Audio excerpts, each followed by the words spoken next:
बैसाख के महीने में पीपल की परिक्रमा लगाऊंगा। पीपल नहीं मिलेगा, जहां भी कथा कहूंगा एक गमला पीपल का अपने पास रखूंगा। ऐसा आप भी कर लेना। उसकी परिक्रमा लगाना, उसके पीपल की जड़ों में आप तुलसी पत्र चढ़ाना, तुलसी के पत्ते चढ़ाइएगा। फिर उन तुलसी पत्र को भगवान शालिराम प्रभु के सामने समर्पित करते हुए जो प्रसाद में ले सकते हैं उन्हें प्रसाद में दे दीजिए, नहीं तो उनको इकट्ठा करते रहिएगा।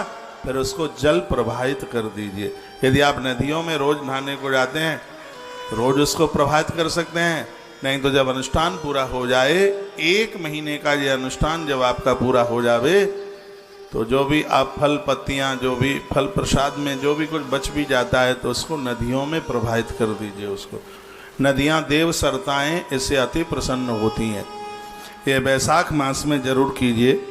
और वर्णन किया गया है, कहा गया है कि भगवान की भक्ति होने पर भी भगवान लक्ष्मी पति के प्रिय बैसाख मास का मिलना बहुत ज़्यादा दुर्लभ है।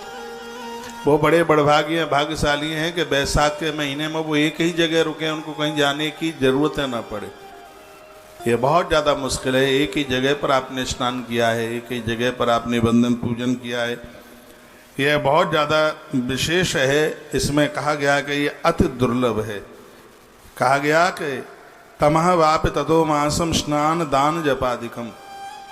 आपको स्नान दान और जप के लिए और आपको जगह ना छोड़नी पड़े, तो ये बहुत ही ज़्यादा दुर्लभ है, ऐसा कहा गया। श्लोक बोल दूं इस बात के ऊपर। कल मैंने आपको स्कंद पुराण से बैसाख महात्म्य सुनाया और आज आपको पद्म पुराण से बैसाख महात्म्य सुना रहा हूँ। दोनों ग्रंथों में बड़े अद्भुत ढंग से वैशाख महात्म्य का वर्णन किया है। कहा गया है तत्रापि दुर्लभो मासो माधवो माधव प्रिया तदो विभक्त भूपाला वासुदेवी तो दुर्लभ है। यह बहुत ज़्यादा अतिशय दुर्लभ है। कहा कि बैसाख मास को प्राप्त करके जो लोग उस महीने में विधि पूर्वक स्नान दान और जप करते हैं, गुरु मंत्र का खूब जप करो जोर से, जो भी दान पुण्य हो सके वो करो।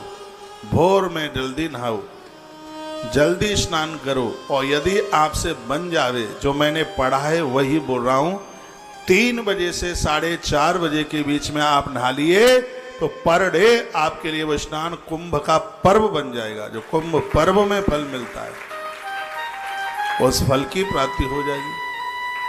4:30 बजे से लेकर सूर्य उदय होने से पहले नहा लिए तो वह स्नान आपके लिए गंगा स्नान बन जाएगा।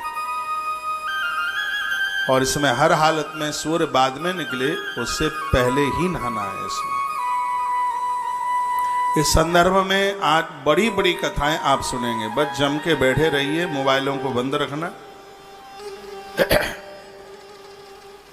माताएं अब आगे नहीं आएंगी, ये मुझे पता है कि नोट नहीं चढ़ पाएंगे, नहीं आगे आएंगे तो, पर मुझे नोटों से भी ज़्यादा प्यारी मुझे मेरे भगवान की कथा है।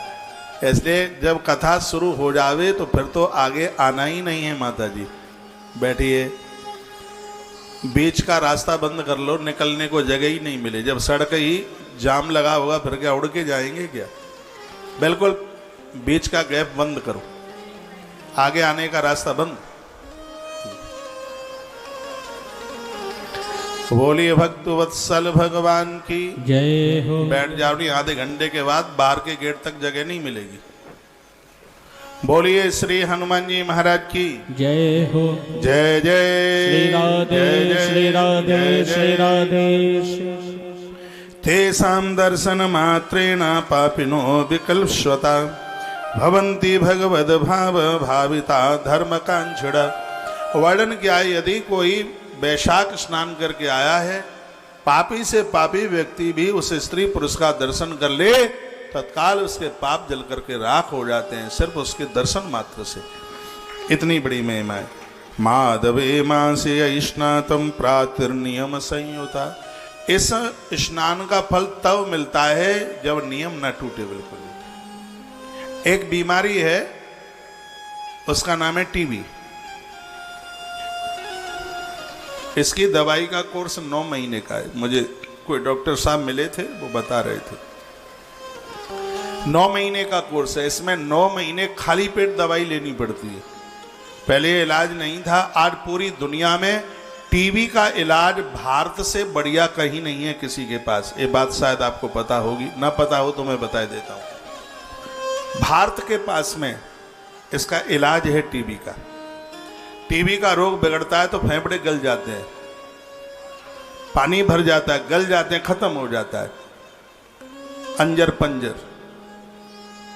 तो दवाई में किसी भी प्रकार की लापरवाही नहीं। जो काम दवा से चलता है वो दवा से, जो काम दुआओं से चलता है वो दुआओं से चलता है। प्रभु श्री राम जी परमात्मा है, लेकिन फिर भी हनुमान जी को संजीवनी लेने के लिए जाना पड़ा, क्योंकि बहुत काम ऐसे हैं जो दुआओं से होते हैं और बहुत काम ऐसे हैं जो दवाओं से होते हैं। दवा का काम दवा से होता था। तो मुझे वो डॉक्टर साहब बता रहे थे कि 9 महीने का कोर्स होता है और खाली पेट दवाई लेनी पड़ती है। आपने 8 महीना दवाई ले ली और 1 महीना बकाया है। 8 महीना दवाई लेने के बाद यदि 1 दिन की भी बीच में एब्सेंट हो गई तो आपको फिर शुरू से 9 महीना पूरे करने पड़ेंगे। उसी प्रकार से एक एग्जाम्पल के तौर पर बैसाख मास में आप स्नान कर रहे हैं, यदि इसका बीच में संकल्प टूट गया तो यह बैसाख महात्म्य पूर्ण रूप से नहीं माना जाएगा। इसलिए इसमें बताया गया है कि कहा गया है माधवे मास वैष्णातम प्रातर नियम संयुक्त ही शब्द लिखा है। इसको नियम के साथ में सूर्य उदित होने से पहले स्नान के बाद वस्त्र पहन करके नहाया जाए। इसी ग्रंथ में वर्णन है, वस्त्र पहन करके नहाया जावे। कमर के नीचे के जो वस्त्र हैं तो वह नदियों में न उनको धोया जावे। नियम के साथ में यदि इस बैसाख के महीने को आपने पूरा कर लिया तो कोट वर्ष पर्यंतम क्रीडंते नंदने बने। देवराज इंद्र का एक बगीचा है जिसका नाम है नंदन वन। इसमें वर्णन किया है कि यदि किसी ने 3 बैसाख नहा लिए हैं, ऐसे लोग 1 करोड़ वर्ष के लिए नंदन वन में आनंद प्राप्त करते हैं। देवराज इंद्र की इतनी बड़ी महिमा है। इसका कोई महात्म्य है, तभी तो ये मैं चर्चा आपके बीच में कर रहा हूं। लेकिन कलकाल का घोर अपराध 2 चीजों को होने नहीं देता। एक है अश्वमेध यज्ञ, वो भी इसी ग्रंथ में लिखा है, और एक है बैसाख महात्म्य। देवसी नारद जी कहते हैं, हे अम्बरीश, यदि कोई व्यक्ति बैसाख स्नान कर ले तो वो ये समझ ले कि उसके अंदर पाप नहीं है, क्योंकि जब तक अपराध रहेंगे तब तक स्त्री और पुरुष बैसाख स्नान कर ही नहीं सकते। ये नारद जी का, मैंने बड़ा जोर दिया है इस पर, कल से जोर दे रहा हूं। इतना बोलने पर भी मैं हूं और आप हूं या और कोई तीसरा हो, यदि बैसाख स्नान न हो पावे तो समझ लेना कि हमारे पुण्य क्षीण हैं। हमारे अपराधों का पलड़ा इतना भारी है कि उन अपराधों ने हमें बैसाख स्नान नहीं होने दिया। स्पष्ट लिखा है इसके नीचे के श्लोक में। देवसी नारद जी कहते हैं, बैशाख पूजते देवो माधवो मधुहाथुयई। इस महीने में जो भगवान के ऊपर 1 बूंद भी शहद डालते हैं, शहद की बूंद डालते हैं, 1 बूंद भी भगवान के ऊपर शहद की बूंदें डाल दी, उन लोगों के पास में हाथी घोड़ों की कोई कमी नहीं रहती। और लक्ष्मी वर्धन के लिए तो बैसाख का महीना पूजा के लिए बहुत ज़्यादा प्रभावशाली है। कंगाली नहीं रहेगी, दरिद्रता नहीं रहेगी, गरीबी नहीं रहेगी, पैसे का गलत जगह पर उपयोग नहीं होगा। ये इस महीने की इतनी बड़ी महिमा है। धन आना और अच्छी जगह पर लगना, ये भगवान की बड़ी कृपा है। पैसा बड़ी मेहनत से कमाया जाता है, वो बाजार में मारा जाए, लोग ले जाएं, चोरी करके ले जाएं, ताले टूट जाएं तो भारी कष्ट होता है। यहाँ नारद जी कहते हैं, वर्णन किया गया है, वैशाख मास की आराधना साधना धन का दुरुपयोग नहीं होने देती। ये बहुत बड़ी बात है। तो आप यदि मेरी बातों का विश्वास कर रहे हैं और आपको लगता है कि महाराज ठीक ही बोल रहा है, तो 1 ही महीने की तो बात है, 30 ही दिन की तो बात है। हमें तो जिंदगी भर सुबह ही नहाना पड़ेगा, लास्ट श्वास तक भोर में है। आपके लिए तो 1 ही महीने की बात बोली जा रही है। हमें तो पता नहीं कब तक कितना वर्ष बीत गया है, कभी कोई फीवर वीवर भी आ जाए तो भी सूर्योदय के पहले ही नहा लेते हैं। हमें तो लास्ट श्वास तक नहाना पड़ेगा सूर्य उदय से पहले। और आपके लिए तो इतनी छूटें दे रखी हैं, 30 ही दिन की तो बात है। तो इस बैसाख के महीने को हाथ से निकल मत जाने देना। और भोर का स्नान तो वैसे भी आनंद देता। बैसाखे पूज तो देवो माधवो मधुहा तो यही। यदि कहीं व्यवस्था मिल जाए तो मधुमक्खी का शहद, ये बाजार में चीनी शक्कर घुला हुआ ज्यादा आता है।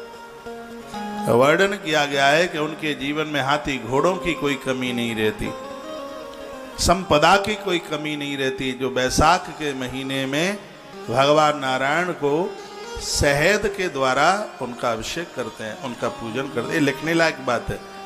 35 महीने में अब आप इतने होशियार बन गए हैं, आपका मेमोरी कार्ड इतना मजबूत हो गया है कि अब आपको लिखने की जरूरत ही नहीं है। पूरे वैशाख के महीने में पंचामृत का बड़ा महत्व है। अभी मैं निवेदन करूंगा, पूरा अध्याय है इसमें। पंचामृत, दूध, दही, शहद, घी, सब का वर्णन है। शंख की इतनी बड़ी महिमा है, आज आप सुनेंगे। शंख का इतना बड़ा महात्म्य है। बैसाख के महीने में शंख का भोग लगता है, आज हमें पहली बार पता लगा। पूरा महीना शंख के पास भगवान शालग्राम को रखकर खीर और पुए का भोग लगता है। एकादशी के बाद द्वादशी को ब्राह्मण को खीर और पुए का भोजन कराने से संपूर्ण धरती के लोगों को भोजन कराने का फल प्राप्त हो जाता है। ये वैशाख महात्म्य में लिखा है। द्वादशी के दिन खीर पुआ, खीर के संग जो मालपुआ होता है। और हम लोग तो इन नियमों को पूरा करते हैं। यदि आप में से कोई तुलसीवन आश्रम के एकादशी उद्यापन में यदि कोई गए हों तो उन्होंने देखा होगा कि एकादशी के दूसरे दिन, जिस दिन भोजन होता है, पहले दिन तो फलाहार होता है, जिस दिन दूसरा दिन होता है उस दिन द्वादशी होती है, उस समय 10,000 लोग चकाचक खीर पुआ खाते हुए होते हैं। शायद आपने देखा। ये ऐसा नहीं है कि बातें सिर्फ आपको बताने के लिए, मैं बताता तो आपको बाद में हूं, पहले हम उसको चालू कर देते। अधिक मास में गाय और बैल को मालपुआ खिलाने की बहुत बड़ी महिमा है, भारी महिमा है। शायद आपने टेलीविजन पर देखा हो, कोरोना काल में भगवत कृपा से तुलसीवन आश्रम ने कई क्विंटलों रोजाना मालपुए गौ माता और नंदियों को खिलाए। अब मुझे ध्यान नहीं है, आपने टीवी पर शायद देखा हो। ये वही किया गया है जो हमारे ग्रंथों में लिखा है। गरुड़ पुराण में लिखा हुआ है कि अमावस्या के दिन नंदी को आटा भूनकर और शुद्ध देसी घी में लड्डू बनाकर के यदि नंदी को अमावस्या को खिला दिया जावे तो खानदान में किसी की अकाल मृत्यु हुई होगी, उसका भी उद्धार आत्मकल्याण हो गया होगा। तो शायद आपने कभी टेलीविजन पर देखा हो तुलसी तपोवन गौशाला के नादियों को लड्डू खाते हुए, बड़े बड़े लड्डुआ खाते हुए। हाँ, जो ग्रंथों में जो बातें लिखी हैं आपको तो मैंने बहुत बाद में मैं बता पाया और उसको पहले शुरू कर दिया। कभी एकादशी के बाद में द्वादशी पड़ती है और आप ब्राह्मण को भोजन कराते हैं तो ब्राह्मण को बुला करके मालपुआ और खीर। एक बात और मैं आपको निवेदन करूंगा, आजकल तंत्र इतना कमजोर हो गया है, ब्राह्मणों का भी दाल रोटी मांगेंगे, अंदर से बूढ़े हो गए हैं बिल्कुल। अरे भैया दाल रोटी अपने घर में खाओ, दाल रोटी काय को दाल रोटी, उन्हें पक्का भोजन करो। जो पक्का भोजन उन्हें देते हैं सीधे आहुति भगवान के पेट में जाती है। जिस प्रकार से यज्ञ घी के बिना कोई महिमा नहीं है, यज्ञ घी के बिना, बिच्छू डंक बिना, मोर पंछी पंख बिना, आरती शंख बिना, और ब्राह्मण का भोजन घी के बिना व्यर्थ है, बेकार है, कुछ नहीं। मीठे के बिना, उसको मीठा घृत के पकवान, उसको वो दाल रोटी मांगते हैं, भात मांगते हैं। उन्हें पूड़ी खिलाइए। कल जब हमारे ब्राह्मण देवता आपके आंगन में बैठ करके पूड़ियां खा रहे थे, मुझे यही बात याद आ रही। उनको भात चावल रोटी नहीं, ब्राह्मण देव आए, गुरु लोग आए, गुरुजन आए, उनको पकवान बना करके ये आहुतियां सीधे भगवत उदर में जाकर के पहुंचती है। एक बार जयकारा लगाइए बोल भक्त वत्सल भगवान की जय हो। एक बात मैंने लिखाई है, इसको लिख लीजिए। बैसाख के महीने में खीर और मालपुआ सालराम भगवान को शंख के पास में रखकर ये शंख का भोग लगता है। शंख में कौन कौन से देवता बैठे हैं, उसके अग्रभाग में क्या है, पीछे में क्या है, जहां पानी भरा है वहां क्या है, आज की कथा छोड़ मन देना। वो बातें हैं आज के चरित्र में जो आपने सुनी नहीं होगी। तो वर्णन किया गया, कहा गया वैशाखे पूजते देवो माधवो मधुहा तो यही नानोपचारे राजेंद्र तम प्राप्तम जन्मन फलम। उन लोगों का जीवन सफल हो जाता है, उन्होंने सब कुछ प्राप्त कर लिया है मनुष्य जीवन धारण करके, जिसने बैसाख महीने में भगवान नारायण की पूजा कर ली, गोविंद माधव की पूजा कर ली। कभी आपके घर में बच्चे का जन्म हो तो उसका नाम, दो बच्चे होते हैं, एक का नाम राघव रख दो और एक का नाम माधव रख दो। जो खानदान और परिवार का नाम ऊंचा कर दे उसे राघव कहते हैं, जिसका ज्ञान दुनिया का कल्याण कर दे उसको माधव कहते हैं। राम श्याम बच्चों के नाम ईश्वर से जुड़े होने चाहिए। माधव का अर्थ होता है जिसके पास ज्ञान का भंडार है, माधव। राघव का अर्थ होता है जो सबके हृदय में रमण करता है, सबके हृदय में जगह बना लेता है, दुश्मन भी उसका अपना हो जाता है। राघव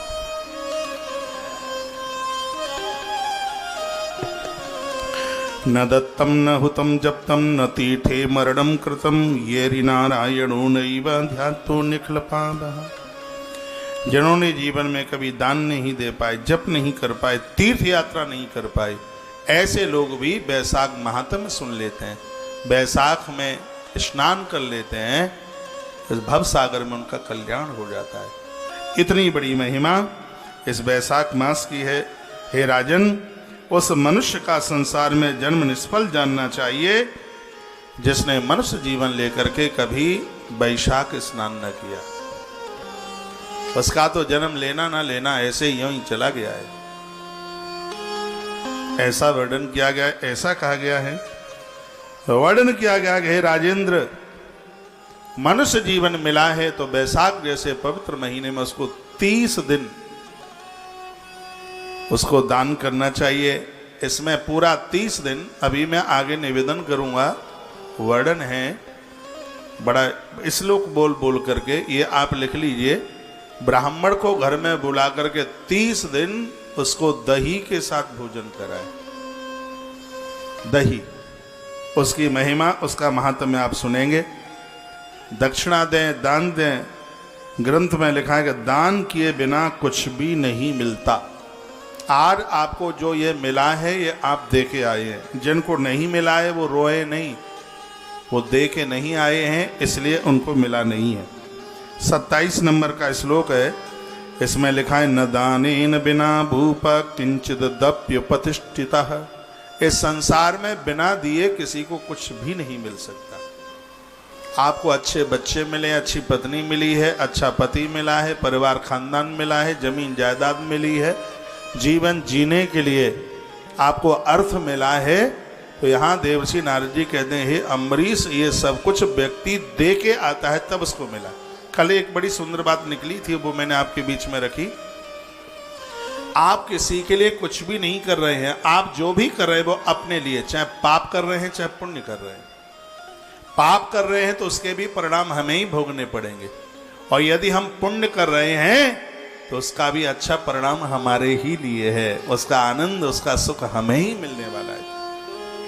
आप मम्मी पापा की सेवा कर रहे हैं, चलो ठीक है, उन्हें आनंद है, वो सुखी हैं, लेकिन उनसे ज़्यादा तो आपको मिल रहा है। आपने एक लोटा पानी पिलाया उन्हें तो इतना मिला कि एक गिलास पानी पीकर उनकी प्यास बुझ गई। लेकिन इस ग्रंथ में लिखा है नदियों का दान करने से जितना पुण्य प्राप्त होता है, माता पिता को जल पिलाने से उतने पुण्य की प्राप्ति हो जाए। उन्हें तो एक लोटिया पानी मिला है, लेकिन आपको तो नदी दान करने का फल प्राप्त हो गया, तो उनसे तो ज्यादा आपको मिल गया है। आप कहीं भी किसी भी कोने में इस बात को कोरे कागज पर आप लिख लेना, आप जो भी कुछ कर रहे हैं किसी के लिए नहीं, वो आप अपने लिए कर रहे हैं। चाहे मैं हूं, आप हैं, कोई तीसरा, ये प्रमाणित बात है। आप भूखे को भोजन करा रहे हैं तो प्रकृति इसका फल आपको दे रही है। आप किसी को जल पिला रहे हैं, उसका फल आपको दे रहा है, आपको मिल रहा है। कल वो बालक शिवम मुझे गाड़ी में बिठा के लाया, उस समय तो मैंने वो बात नहीं बोली, लेकिन जो मेरे हृदय से, जब मैं धर्म यात्रा से यहाँ से लौट करके गया तो मैं सब सौगंध भगवान की, मैं व्यासपीठ पर बैठा हूँ, मेरे हृदय से जो बात आई वो बात मैं बता रहा हूँ। जब ये बालक मुझे यहाँ से लेके आया, फिर मुझे यहाँ से लेके जा रहा था, तो मेरे हृदय से अंदर से आवाज आ रही थी कि इस गाड़ी से मच्छर भी नहीं मरेगा, क्योंकि ये गाड़ी भगवान के काम के लिए आई है, माँ देवी के मंदिर में आई है। ये गाड़ी जो मेरे हृदय से जो बात आई, ये गाड़ी कहीं टकराएगी नहीं, इससे कुछ ऐसा नहीं होगा, ये गाड़ी किसी के प्राण नहीं लेगी, किसी की जान नहीं लेगी। जो मेरे अंदर से बात, और कभी कभी तो हृदय से जो बात आती है वो भगवत प्रेरणा से ही वो निकलती है। आप रास्ते में कहीं जा रहे हैं, ऐसे लोग हैं जो चल नहीं सकते हैं, उनको आपने अपनी गाड़ी में बिठाकर कहीं उतार दिया, कितना बड़ा पुण्य है, शब्दों में बयानित नहीं किया जा सकता।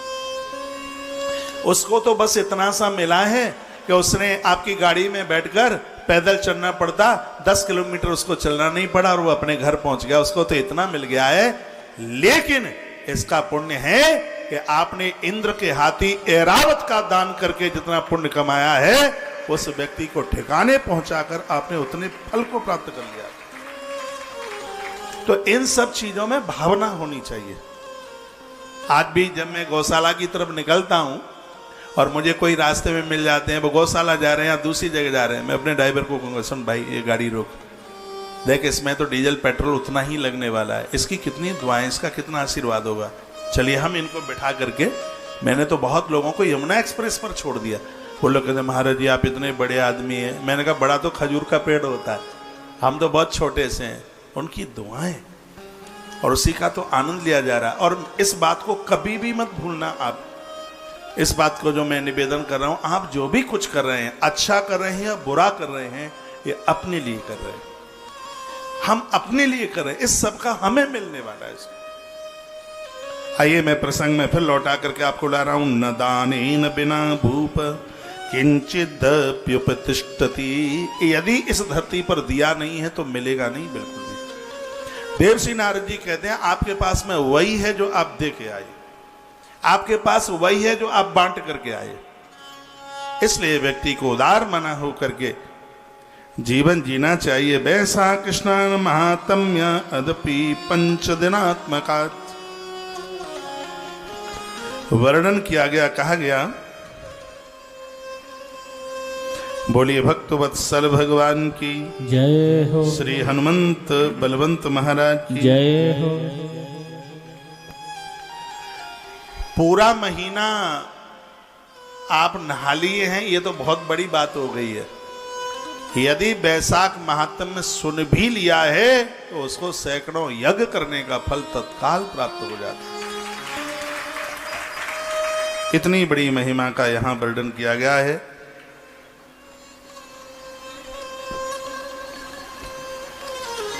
तत्पश्चात का सपुत्र, धन धान संपत्ति, पत्नी, स्त्रियां बैसाख मास नहा करके प्राप्त हो जाती हैं। मेरी किसी बहन को संतान का अभाव है, संतान नहीं है, बेटियां विवाह के लायक हो रही हैं, घर वर नहीं मिल पा रहा है, बच्चे सेट नहीं हो पाए हैं, उनको दुकान नहीं मिली है, उनको कारोबार नहीं मिला या उनको नौकरी नहीं मिली, तो उनके निमित्त आपके घर में बैसाख महात्म्य, बैसाख स्नान, दान पुण्य ये होना चाहिए।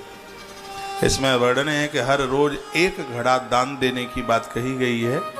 यदि वो 30 नहीं दे पाते हैं तो इसमें वर्णन है कि 5 घट का दान करें, 5 भी नहीं कर पाते हैं तो 1 घड़े का दान जरूर करें। उसमें अक्षय तृतीया को या एकादशी के बाद जो द्वादशी पड़ती है उस दिन यदि आप रोज करते हैं तो ये तो बहुत बड़ी बात हो जाएगी, बहुत बड़ी बात हो जाएगी। सुंदर जन्म तथा सुंदर मृत्यु की प्राप्ति के लिए व्यक्ति को वैशाख स्नान करना ही चाहिए। इस जन्म में ढंग से मृत्यु होगी और अगले जन्म में ठीक से जन्म मिलेगा। इसमें लिखा है जो वैशाख नहा करके मौत को प्राप्त होता है उसको अगला जन्म शराबियों के यहाँ नहीं होता, गुंडों के घर में उसे जन्म नहीं मिलता। एक बात मैं निवेदन करना चाहूँगा, चलो ठीक है ये हमारे बस में नहीं था, अच्छे घर में जन्म ले लेना, अमीर के घर में जन्म ले लेना ये हमारे बस में नहीं था, लेकिन ये हमारे बस में जरूर है कि हम बढ़िया मृत्यु से मर सकते हैं। गरीब हम पैदा हुए हैं ये हमारे बस में नहीं था, लेकिन हम गरीब बन करके मरेंगे नहीं ये हमारे बस में है, ये हमारे बस में है। जरूर पुरुषार्थी बनिए।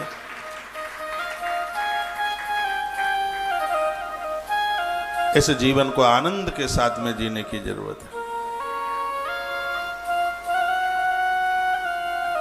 भगवान ने बड़ी कृपा करी है, हम और आप मनुष्य बन करके आए, इस मनुष्यता का आनंद ले लो। सुंदर जन्म सुंदर मृत्यु उनको प्राप्त होती है। श्लोक बोल दूं, सुजन्म मरणा चापी शुभोगा सुख में बचा। हे राजन, उसका जन्म मरण दोनों सुधर जाते हैं। सदा दाने धिका प्रीति रोदार्यम धैर्यम उत्तम। दानी की रक्षा भगवान महादेव अपना त्रिशूल लेकर के करते हैं, ये धरती पर जो देते हैं। और भगवान आपको इतनी तरक्की दे कि आप कुछ न कुछ बांटते रहते। पेड़ों की पूजा होती है वो देते हैं, नदियों की पूजा होती है क्योंकि वो देते हैं। वो मनुष्य नहीं, वो देवता होते हैं जिन्होंने देना सीखा है। सूर्य पूजे जाते हैं, चंद्रमा की पूजा होती है, ये वह हैं जो सदैव देते हैं, प्रकाश देते हैं, शीतलता देते हैं। सुंदर भोगों के लिए, योग के लिए, सुख संपदा के लिए निरंतर व्यक्ति को दान करते रहने में अधिक प्रेम होना चाहिए, ऐसा वर्णन किया गया है। श्लोक नंबर 29 नंबर का श्लोक है। वर्णन है, सुजन्म मरण चापी सुभोगा सुख में वचः सदा दाने अधिका प्रीति रोदा धैर्य उत्तम। अपने धैर्य को कभी मत खोना। चार चीजें भूलने के लायक नहीं है। जब सब आपको छोड़ देंगे तो ये चार आपके सहयोगी बनेंगे, एक आपका मित्र, एक आपकी पत्नी, एक आपका धर्म और एक आपका धैर्य। धीरज दूसरे शब्दों में कहते हैं, धृति। चार है, धैर्य, धीरज। परेशानियां आए उनका सामना कीजिए। किसके ऊपर नहीं आई? क्या भगवान के ऊपर नहीं आई? उसका तो जन्म ही कारागृह में हुआ। राम को देखिए कितनी बड़ी मुसीबत थी, बाहा कमाल की बात है, मुसीबत को मुसीबत नहीं समझा। वनवास हो गया, कितनी बड़ी दुख की बात रही होगी कि पिता की मृत्यु हुई है और राम आ नहीं सकते। कुछ दिनों के बाद पत्नी का हरण हो गया, भाई को शक्ति लग गई, कितने पापड़ बेलने पड़े, कितने दुख सहे। इतना सब कुछ होने पर राम का संदेश है, मौत को स्वीकार कर लेना, लेकिन धैर्य और धर्म को मत खोना कभी। ऐसा जीवन बनाना है कि आपके मित्र बढ़ते जाएं। ना मित्रः कुतो सुखम, मित्र के बिना सुख कहाँ मिलता। मित्र वह है जो तुमसे लेता कुछ भी नहीं है, तुम्हें देता सब कुछ है। ये चार हमारे सहायक होते हैं। कौन कौन है? एक है धैर्य, एक है धर्म, एक है मित्र और एक है पत्नी। आपत्ति में तो इन चारों की परीक्षा ही होती है। माता अनसुईया ने सीता माई से बात कही थी और ये चौपाई आप सबसे आती है रामायण की। धीरज धर्म मित्र अरु नारी आपत्ति काल परखिए उचार। आपत्ति में इन चारों का परीक्षण हो जाता है। हे राजन, भगवान विष्णु की कृपा से वैशाख स्नान करने वालों को सब कुछ प्राप्त हो जाता है। भगवान नारायण की कृपा से वैशाख स्नान करने वाले लोगों को सिद्धियां मिल जाती हैं, साधना में सिद्धि आ जाती है। जब करते समय, पूजा करते समय नींद ना आवे, आलस ना आवे, प्रमाद ना आवे, साधना में सबसे बड़ी सिद्धि यही है। और ये प्राप्त हो जाएगी। मुझे बताइए, मेरी लैंग्वेज, मेरी भाषा आपकी समझ में आ रही है?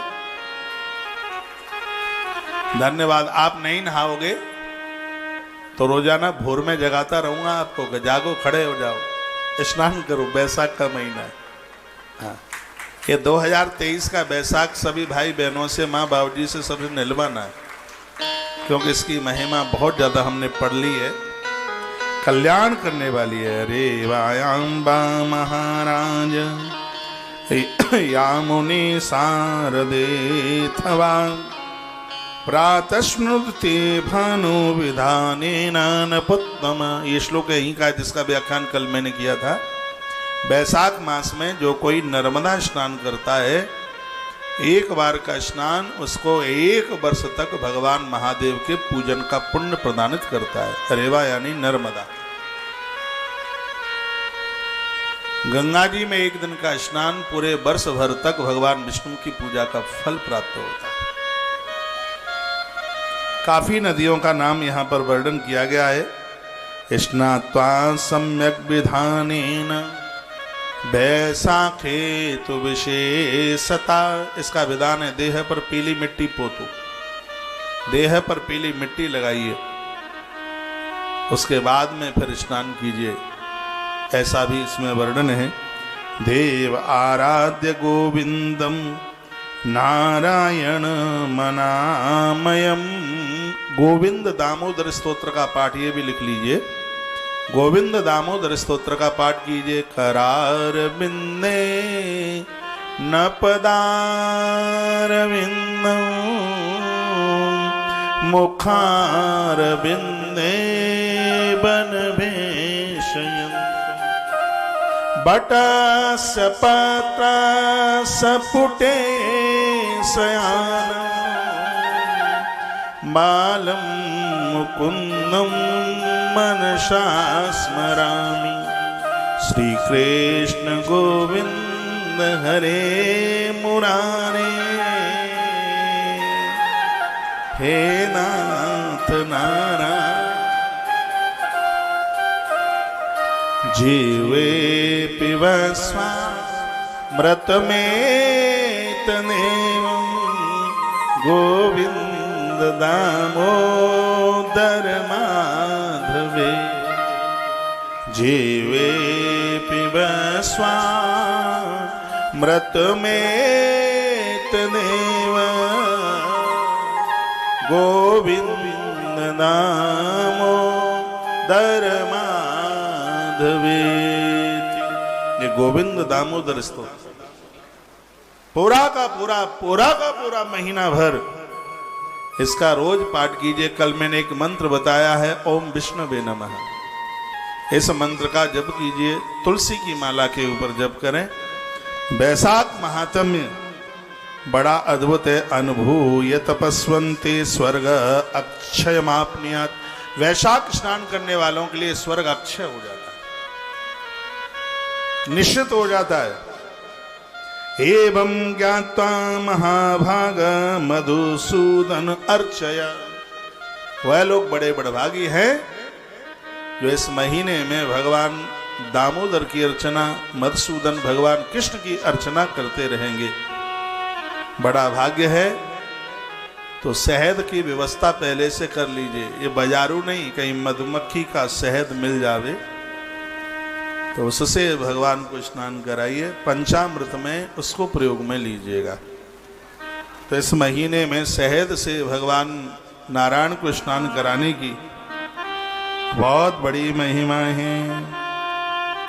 प्राप्स्यसि त्वं सुखं पुत्रं धनादि च हरे पदम् देवदेवं नमस्कृत्य माधवं पापनाशनम्। हे अम्बरीश, इस बात को जानकर आप भगवान मधुसूदन की अर्चना करें। विशेष रूप से बैसाख के महीने में तुम विधि पूर्वक स्नान करके भगवान गोविंद की आराधना कीजिए। सुख, पुत्र, धन, ये सगरी चीजें मिल जाएंगी, पापों का नाश हो जाएगा। भगवान माधव ऐसे। महर्षि भरद्वाज महात्मा प्रयाग में रहते हैं और माधव की पूजा 365 दिन करते हैं। तो यहाँ पर इस तरीके से यह वर्णन किया गया है और कहा गया है, जो भी कोई वैशाख मास में स्नान करता है, भक्ति पूर्वक ब्राह्मणों को भोजन कराता है, गौदान करता है, ब्राह्मणों को दक्षिणा देता है, वह अपने संपूर्ण पापों से मुक्त हो जाता है। जिस तरह जगत के स्वामी भगवान को लक्ष्मी प्रिय है, उसी प्रकार से वैशाख स्नान करने वाले भक्त लोग भगवान नारायण को वैसे ही प्रिय हैं। इस पर लिखा, यथा लक्ष्मी प्रिया भूपा माधवस्य जगतपते। ये श्लोक है जो मैं आपको बोल रहा हूं उसके। यथा लक्ष्मी प्रिया भूपे माधवस्य जगतपते। नारद कहते हैं, हे अम्बरीश, जैसे भगवान नारायण को लक्ष्मी प्रिय है, वैशाख स्नान करने वाले भक्त भगवान को उसी प्रकार से प्रिय। थोड़ा बहुत भी आप मेरी बात के ऊपर विश्वास किए हैं तो मेरी बात मान लेना और वैशाख स्नान करना। मैं वैशाख के महीने में भी रोज वीडियो डालता रहूंगा, कुछ न कुछ बोलता रहूंगा। ये बिल्कुल ठीक है, मैं आपके शहर में नहीं हो पाऊंगा, शरीर से आपके गांव में नहीं हो पाऊंगा, लेकिन मन से मैं आप सबके घरों में होऊंगा। आपको अनुभूति होगी इस बात की। जो जो करना है, वैसे तो हम ऐसा प्रोग्राम, ऐसी व्यवस्था बना रहे, एक टाइम आपको सुबह का बता देंगे। उस समय YouTube पर लाइव पूरी पूजा, एक 40 मिनट की पूजा होगी, तो 40 मिनट हमारे संग चैनल पर जोड़ करके जैसे जैसे हम पूजा करते रहें वैसे वैसे आप करते रहिएगा। ठीक होगा, बढ़िया हो जाएगा। हम कहें अब ये चढ़ाइए, अब ये उठाइए, ऐसे आरती कीजिए, ऐसे प्रणाम बंदन कीजिए, तो हमारे संग जुड़ करके वैसे वैसे आप करते रहिए। पूरा का पूरा महीना, पूरा वैशाख मास, आपको समय मिले तो वृंदावन आ जाना, वैशाख महोत्सव मना रहे होंगे वहां, कीजिए। यह महीना वैशाख मास अद्भुत हो जाएगा, दिव्य हो जाएगा। प्रारवीत व्रतमिदं पूर्णमास्यां मधुन्नप यमस्य नियमैर्युक्तः सक्ता किंचित प्रदाय च। वैशाख मास की पूर्णिमा के दिन जिसने नारायण हरि का महाभिषेक कर लिया, यमराज उसे छू नहीं सकता। वर्णन किया गया है, एवं प्राप्य च वैशाखी दद्धान मधुतिलादिकम भोजनम दजमुखेभ्यो भक्ता देनिम सदक्षिणा। सदक्षिणा 43 नंबर के श्लोक में कहा, इस तरह से वैशाखी पूर्णिमा के आने पर शहद तथा तिल आदि का दान करें। वैशाख के महीने में घड़ा, शहद, तिल, गैया और दही और नमक वाला मट्ठा, इन सब चीज और जल, पानी, इन सब चीजों के दान की बहुत बड़ी महिमा है। ये 2.5 श्लोक में बात कही गई है। श्रेष्ठ ब्राह्मणों को भक्ति पूर्वक भोजन करावे, गोदान करे, ब्राह्मणों को दक्षिणा देवे।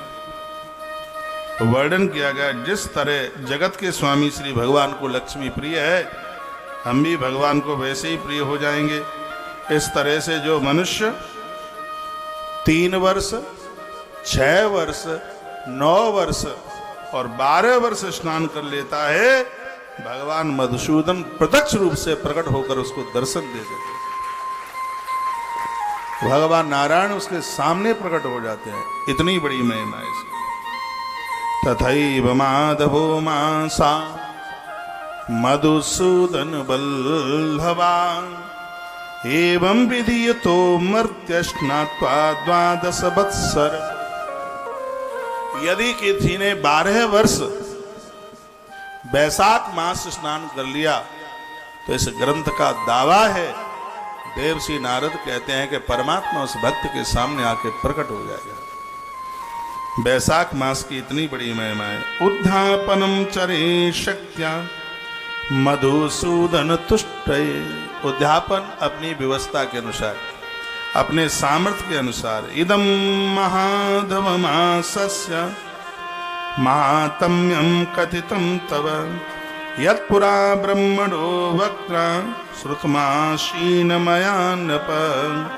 भगवान मधुसूदन की प्रसन्नता के लिए अपनी शक्ति के अनुसार पूर्णमासी के दिन इसका उद्यापन करते हैं। उद्यापन में क्या करना है? 5, 7, 11, 21, 30 ब्राह्मणों को भोजन करा दें, उन्हें दान दक्षिणा दे दें, वस्त्र उन्हें जरूर दे दें। हे राजन, जिससे पहले ब्रह्मा जी के मुख से मैंने सुना, आज वैशाख मास के महात्म्य को मैं आपको सुना रहा हूं। अम्बरीश राजा बहुत खुश हो गए। कथयेत मिद्वब्नाम स्वल्पासेन वै मुनि प्राप्त स्नान मात्रेण फलम चैवात दुर्लभम। हे गुरुवर, सिर्फ नहाने से ही, और आपने इतनी बड़ी महिमा बताई है इस मास की, तो ये मैं आपको बहुत विस्तार पूर्वक मैं आपके श्री मुख से ये सुनना चाहूँगा। हे गुरुवर, इसकी जो पूजा विधि है वो सब आप विस्तार पूर्वक बताएं। आज मुझे समझ में आ गया है, यदि कोई मनुष्य बनकर धरती पर आया है तो हे गुरुजी, उसे भगवान के लिए, अच्छे कर्मों के लिए ही उसे अपना जीवन जीना चाहिए। इसी ग्रंथ के वैशाख मास के महात्म्य में एकादशी की कथा आती है, और वो इस राजा ने सुन ली और उसी समय संकल्प ले लिया कि जब तक जिंदा रहूंगा एकादशी नहीं छोड़ूंगा। राजा ने वैशाख मास स्नान शुरू किया। नारायण का चक्र उनके दरबारे पर चौकीदारी करता था। मृत्यु लोक का पहला राजा अम्बरीश यह हुआ कि जिसके दरबारे पर भगवान सुदर्शन चक्र खड़े होकर के जिसकी रक्षा करते थे। 2 पंक्तियां मेरे साथ गुनगुनाइए। हरि नाम नहीं तो जीना क्या। सच में यदि भगवान का नाम नहीं है तो कोई जिंदगी नहीं है, कुछ भी नहीं है, सगरा बेकार है, कहीं जाएगा नहीं। आज की कथा हल्ला बोल। वैशाख मास के महात्म्य से एक व्याध महर्षि वाल्मीकि के रूप में प्रकट हो गया, जिसने रामायण लिख डाली। वह कथा आप सुनेंगे। इंद्र से इतनी बड़ी गलती हो गई और वैशाख नहा करके इंद्र पाप से मुक्त हो गए। तो आज की कथा में आप सुनेंगे। और भी काफ़ी चैप्टर हैं, तो 2 पंक्तियाँ मैं भगवान को समर्पित करता हूँ। कहीं जाइएगा नहीं, तो बहुत आनंद आएगा। एक बात मैं निवेदन करूँगा, YouTube पर आज बहुत बड़ी तादाद में, संख्या में आप लोग भक्त सुन रहे हैं। वैशाख महात्म्य लोगों के पास तक पहुँचे। मैं इधर से कीर्तन कराता रहूँगा, आप भी बैठे बैठे सगरे मोबाइल, बूढ़ी बूढ़ी दादियाँ बैठी हैं, मोबाइल वो भी अपने खीसला में धरे हैं। ठीक है, चलो आप इस लिंक को आगे ना भेज पाएँ। जो मोबाइल चला लेते हैं, अपने मोबाइल में जितने भी लिंक मैसेज आगे कर सकें तो उसको आप जरूर भेजिएगा। हाँ, गेट पर 2 गाड़ियां खड़ी हुई हैं, पूरा रास्ता जाम हो रहा है। प्लीज दरवाजे से उन दोनों गाड़ियों को हटा दीजिए। एक है 8349, दूसरी है 6844। प्रार्थनाएं। आइए। हरि नाम नहीं तो जीना क्या। भगवान को समझ अपने मोबाइल से भेजिए आगे। और कितनों ने भेज दिया यूट्यूब वालों ने, बताइए।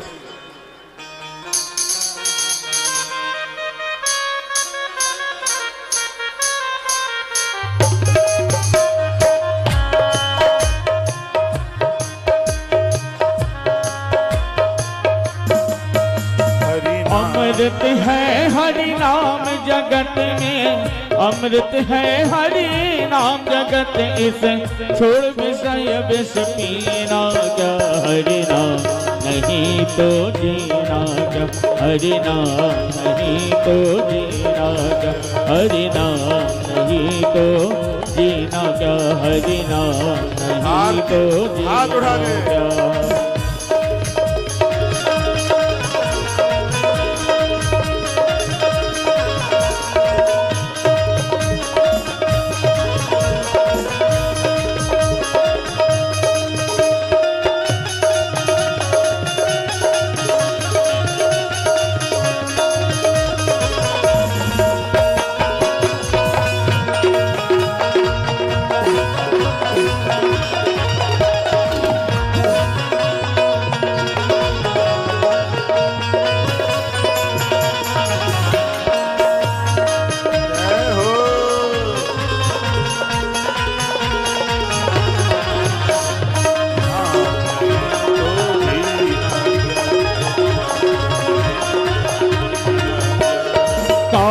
सदा अपने मन डोले, ना जाने कब सिर चढ़ी बोले, ना जाने कब सिर चढ़ी बोले।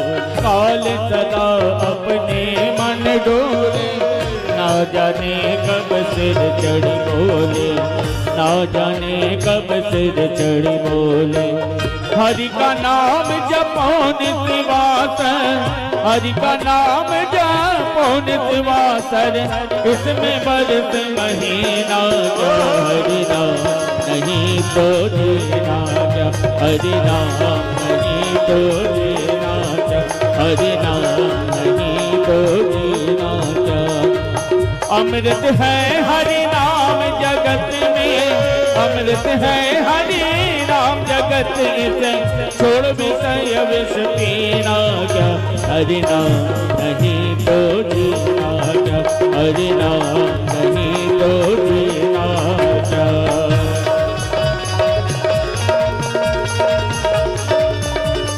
जय हो।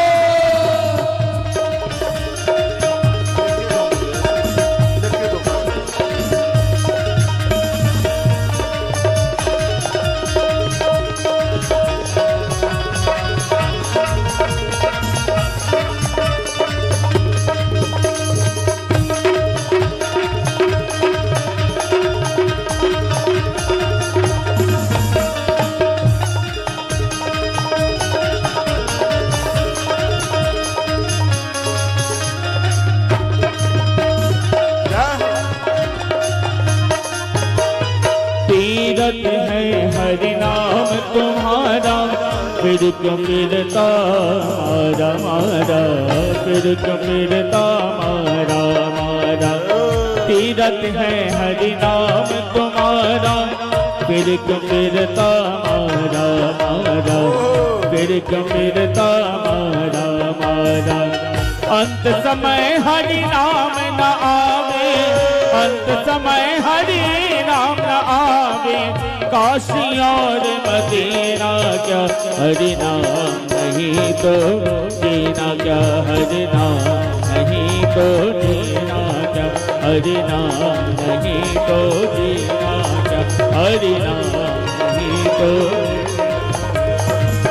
अमृत है हरि नाम जगत में, अमृत है हरि नाम जगत से, छोड़ विषय विष पीना क्या, हरि नाम नहीं तो जीना क्या, हरि नाम नहीं तो जीना क्या।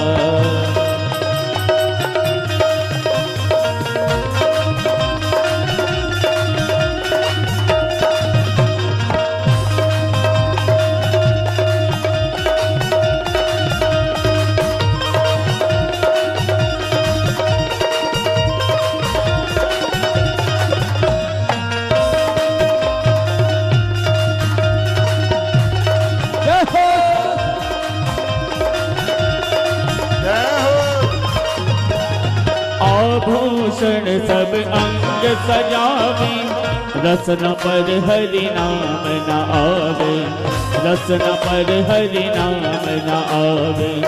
आभूषण सब अंग सजावे, रसन पर हरि नाम न आवे, रसन पर हरि नाम न आवे।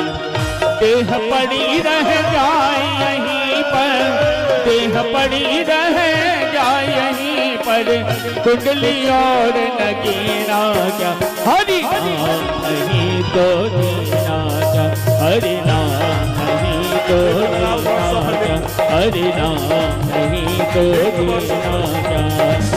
अमृत है हरि नाम जगत में। आप सभी अपने अपने मोबाइल पर आज की कथा की लिंक को काय पे लगाए हैं? व्हाट्सएप में, कौन सी स्टेटस में? स्टेटस में लिंक लगा लीजिएगा। ये भी जानकारी मुझे किसी ने लिख के दे दी है। अपने मोबाइल में स्टेटस में लिंक लगा लें आज की कथा की। देह पड़ी रह जाए यहीं पर, देह पड़ी रह जाए यहीं पर, देह पड़ी रह जाए यहीं पर, कुंडली और नगीना क्या, हरि नाम नहीं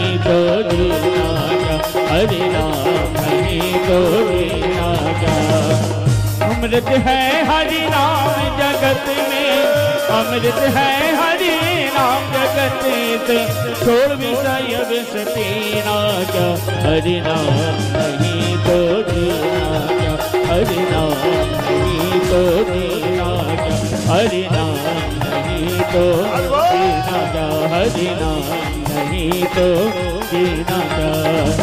अमृत है हरि नाम जगत में, अमृत है हरि नाम जगत से, छोड़ विषय विष पीना क्या, हरि नाम नहीं तो जीना क्या, हरि नाम नहीं तो जीना क्या, हरि नाम नहीं तो जीना क्या, हरि नाम नहीं तो जीना क्या।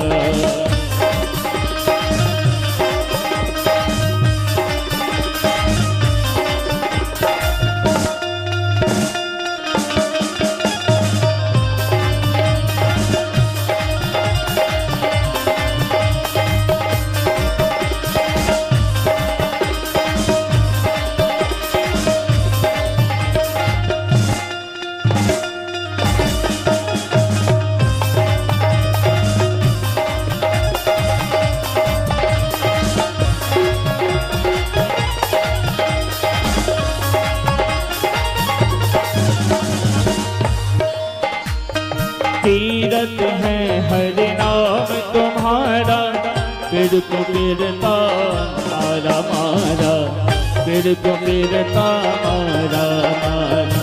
तीरथ है हरि नाम तुम्हारा, फिर को फिरता मारा मारा, फिर को फिरता मारा मारा।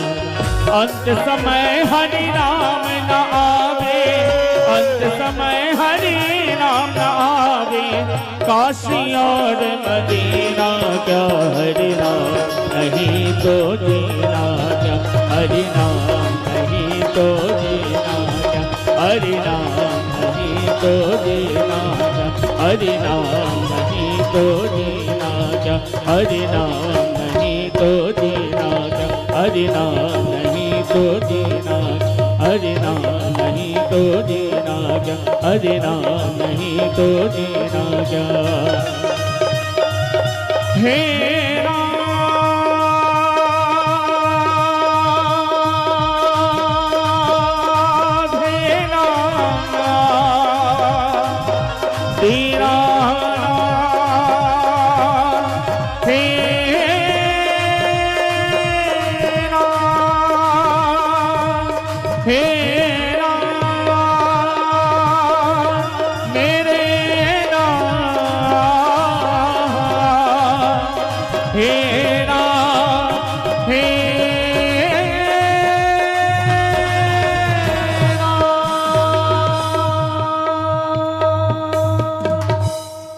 माधवदेव भगवान जय हो, श्री हनुमंत बलवंत महाराज की जय हो, पानीपत वाली मैया की जय हो, जय जय श्री राधे श्री राधे श्री राधे श्याम। आइए, आप बैसाख महात्म्य में सुन रहे हैं। महात्मा शंख एक व्याध को कथा सुनाने के लिए जा रहे हैं। कल आपने सुना था कि एक ब्राह्मण, उसकी दुर्गति हुई और वह सांप बना, 10,000 वर्ष तक सर्प बन करके वो बरगद के पेड़ में ही रह रहा था। और उसने बैसाख महात्म्य में सुना और मनुष्य जीवन स्वीकार करता हुआ, महात्मा की परिक्रमा करता हुआ भगवान के धाम को चला गया। तब उस व्याध ने कहा कि हे गुरुवर, आपने इतना अद्भुत महात्म्य सुनाया है, क्या मेरा भी उद्धार हो जाएगा, क्या मेरा भी कल्याण हो जाएगा? तो महात्मा शंख उसको क्या अद्भुत बोले। तो कहने लगे, यह हमारा आशीर्वाद है, तुमने बैसाख महात्म्य सुना है, इसलिए अगले जन्म में तुम्हारा नाम होगा वेद शर्मा। वेद शर्मेति विख्यात सर्व वेद विशारद, तत्र ते भवविता जाति स्मृतिरात्यंत की सुवह। तुमने वैशाख महात्म्य सुना है, इसका परिणाम यह होगा कि यह शरीर तुम्हारा छूटेगा और अगली बार तुम्हारा जन्म है वो ब्राह्मण के घर में होगा। और वहाँ तुम्हारा नाम वेद शर्मा नाम तुम्हारा होगा। तुम सर्व वेद विशारद होंगे। इस जन्म में तुम्हारी पूर्व जन्म की स्मृति जागृत रहेगी। इस स्मृति के प्रभाव से तुम्हारे मन में किसी भी प्रकार की कामना को स्थान नहीं मिलेगा।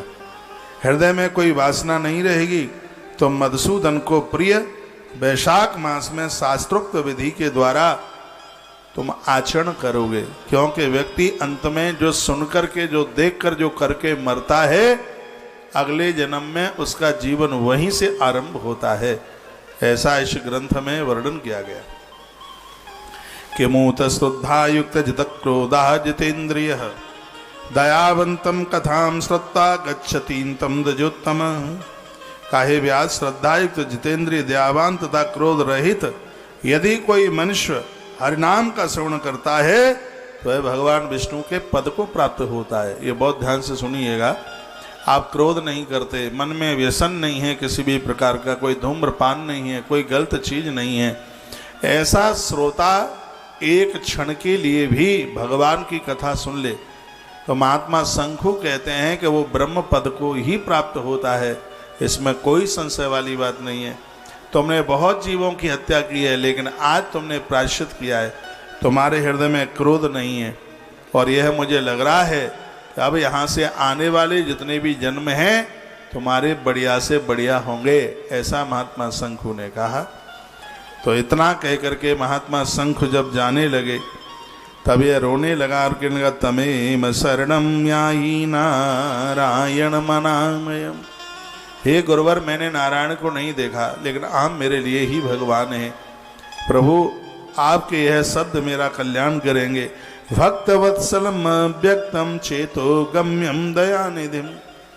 हे गुरुदेव, आप जा रहे हैं, इससे मुझे कष्ट हो रहा है। जीवन ऐसा जियो कि हम किसी के बीच में से जाएं तो लोग हमारे लिए रोते रह जाएं, ऐसा लगे कि बिटिया की विदाई की है। ऐसा जीवन। जगत में दो ही तरह के लोग होते हैं। ये माता जी उधर मुंह करके क्यों बैठी हैं? हमारी तरफ देखो, इतने बेकार हैं, हम देखने के लायक नहीं है। वहां खम्बे देख रहे हो, इधर इधर मुड़।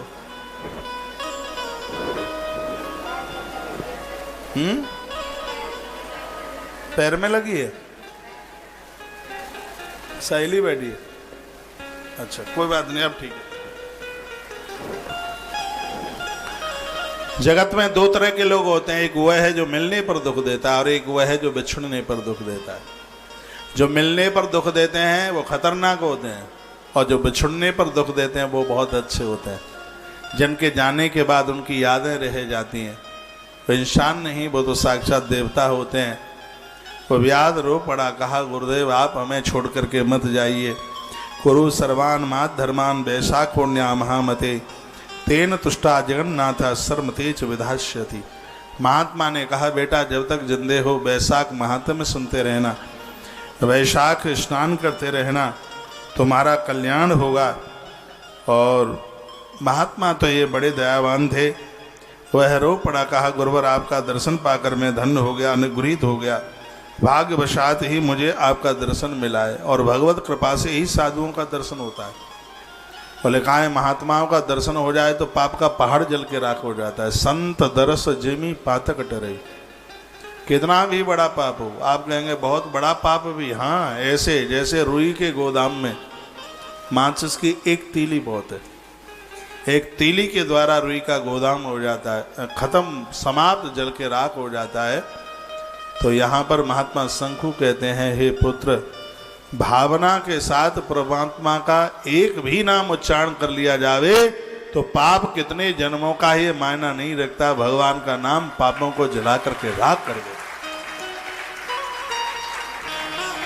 आज हमने एकादशी की कथा सुनाई। सत्संग टीवी पर लाइव कार्यक्रम था, पता नहीं आपने सुनी होगी कि नहीं, मालूम नहीं है। रोज सुबह यहाँ की जो ये कथा है वो 9:30 बजे सत्संग टीवी पर शुरू हो जाती है। डेली 12 महीना चलती है ये। तो ऐसा नहीं है कि आम दशहरी आम आषाढ़ में ही आवेगा, यहाँ इंतजार नहीं है बिल्कुल भी। हर रोज 9:30 बजे कथा आरंभ होती है। तो 1 बजे के बाद की जो कथा चालू होती है वो 9:30 बजे शुरू हो जाती है। लगभग 11:30 बजे 12 बजे फिर मैं लाइव में माइक पकड़ता हूँ।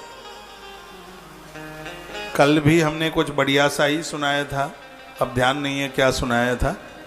आज एकादशी महात्म्य एकादशी 11 की महिमा सुनाई।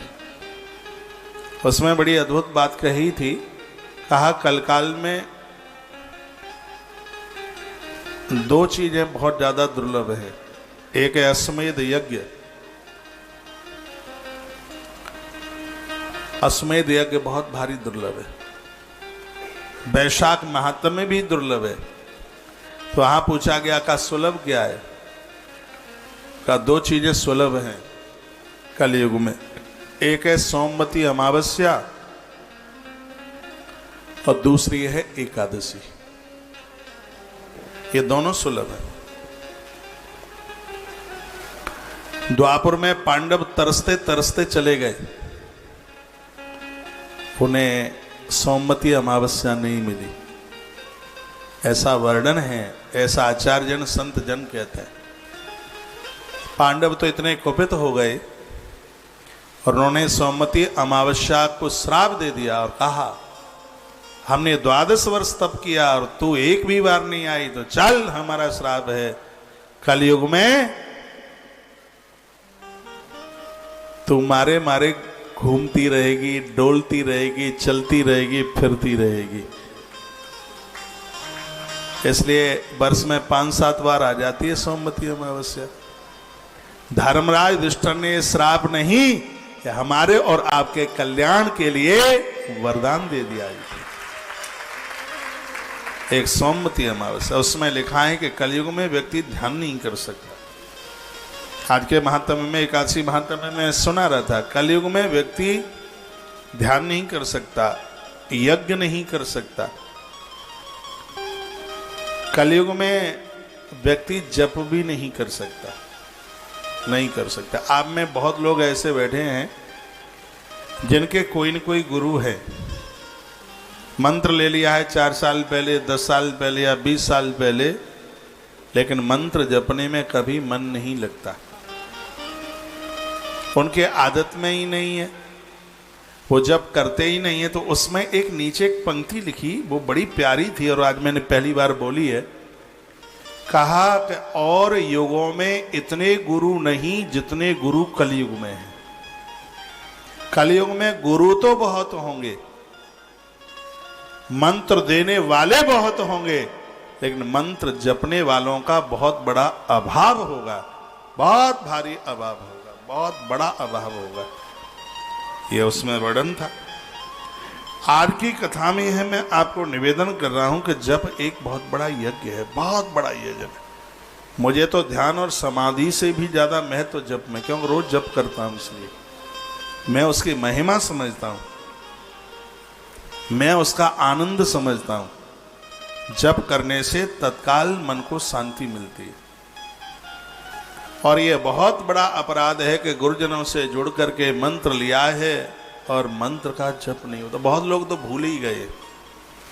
बहुत लोगों को तो ये भी नहीं पता है कि उनके गुरुजी जिंदे हैं कि ऊपर चले गए। कभी संवाद होता ही नहीं है, कभी मिलते ही नहीं है। उन्हें हाड़ मास का पुतला समझ लिया गया। गुरु धरती पर भगवान की एक बहुत बड़ी सत्ता है, जो जनमानस के कल्याण के लिए वो इस धरा पर उतरी है। जिस प्रकार से अंकुश हाथी को वश में कर लेता है, उसी प्रकार से ये मंत्र भी भगवान को अपने वश में, अपने अधीन कर लेता है।